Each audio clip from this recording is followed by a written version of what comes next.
Today I want to talk to you about a wonderful phrase that we find in 2 Kings chapter 16. It's the phrase, "Come up and save me." Here it is, 2 Kings chapter 16, verses 7 and 8, where we read this.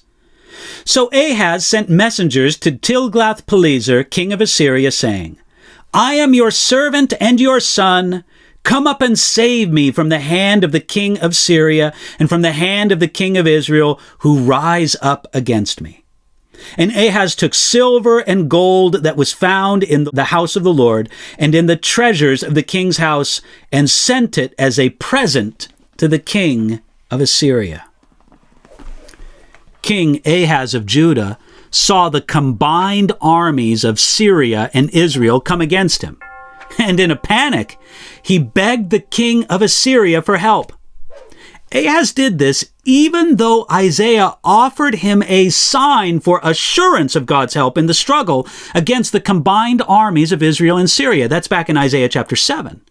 Sadly, Ahaz refused under the excuse of not wanting to test God, when really what he wanted to do was to put his trust in a pagan king, the king of Assyria.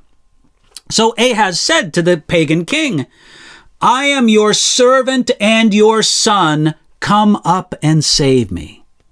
It is so sad to see a king who reigns over God's people to bow down to a pagan king. Ahaz surrendered to one enemy in order to defeat another enemy. He refused to trust in the God of Israel, and instead he put his trust in an enemy of Israel.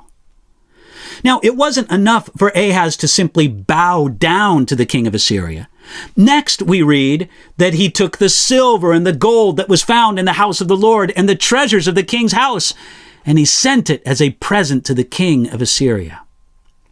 Essentially, Ahaz made Judah a subject kingdom to Assyria.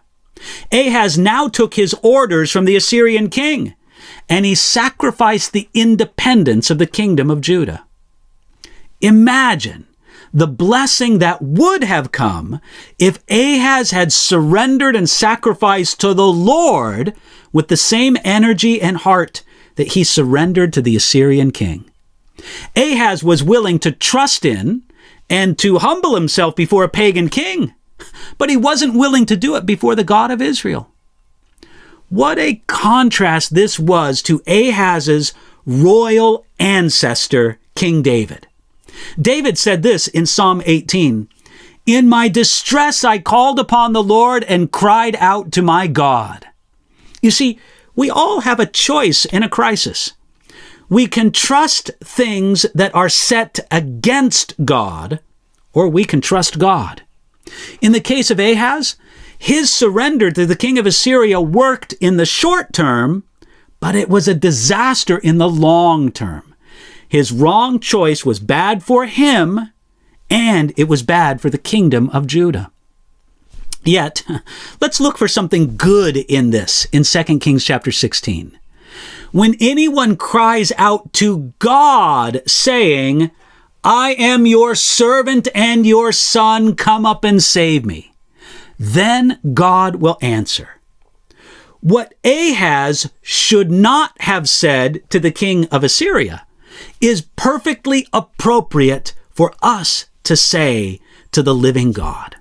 I am your servant and your son, come up and save me. When we speak like that to God, then God will answer. So appeal to God on the basis of your being his servant. Appeal to God on the basis of his adoption of you, that you are a son or a daughter in his family. Then humbly ask him to rescue you. God loves to respond to those who surrender to him and to who do his will. So cry out to God like this and do it today.